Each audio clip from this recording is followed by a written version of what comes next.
مرنے کے بعد مردے کو ثواب پہنچانے والے اعمال۔ ابھی اسی کا سوال کو میں نے ابھی جواب دیا تھا کہ جس کو ایصال ثواب کہا جاتا ہے یا جس کو کہتے ہیں صدقہ جاریہ۔ صدقہ جاریہ یہی ہے کہ یا تو وہ خود شخص ہو، کچھ ایجوکیشنل چیزیں چھوڑ کے گیا ہو، یا خود کسی اسکول میں یا کسی مدرسہ میں یا کسی قرآن والی جگہ پر یا کسی یونیورسٹی میں جہاں کوئی اسلامک ادارے میں انویسٹ کر کے گیا ہو، یا نیک اولاد چھوڑ کے گیا جو اس کے لیے مرنے تک دعا کرتے رہے، اس کی دعا اس تک پہنچتی رہے گی۔ اس کے علاوہ وہ شخص اگر کسی جگہ پہ ایسی جگہ پہ انویسٹمنٹ کر کے گیا ہے، جیسے فار ایگزامپل کوئی درخت لگا گیا یا پانی کا ٹیوب ویل لگا دیا، جہاں پہ رزق کا انتظام کر دیا، گھر لگا دیا، مسجد بنوا دی، یا کچھ بھی ایسا کر دیا جس کا ثواب اس کو ملتا رہے۔ لیکن وہ کہ اگر وہ شخص ایسا کر کے نہیں گیا، نہ تو اس کو اس بات کا علم بھی تھا، تو پھر کیا ہوتا ہے کہ یا تو اس کی اولاد، یا اگر کسی شخص کو اس کے دل میں مرنے والے کے لیے کچھ دل میں کنسرن ہے، تو پھر کیا ہوتا ہے کہ یا تو اس کی اولاد سیم کیٹیگریز کو فلفل کرے، یا تو کوئی اس نیت سے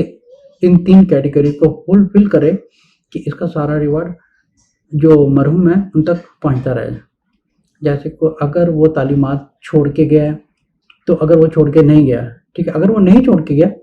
تو آپ سمجھیں کہ کسی ایسی جگہ پر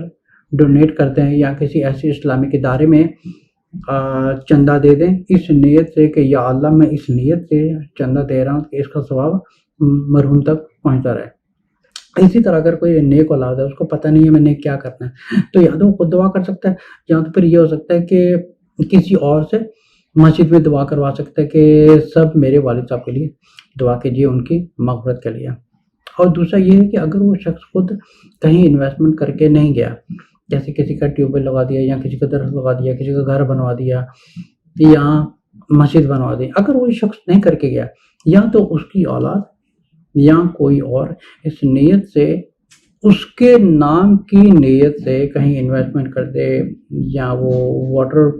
پمپ لگوا دے، یا غریب لوگوں کا رزق کا انتظام کر دے، یا فیکٹری لگا دے، یا مسجد بنوا دے، جہاں پر ایک مستقل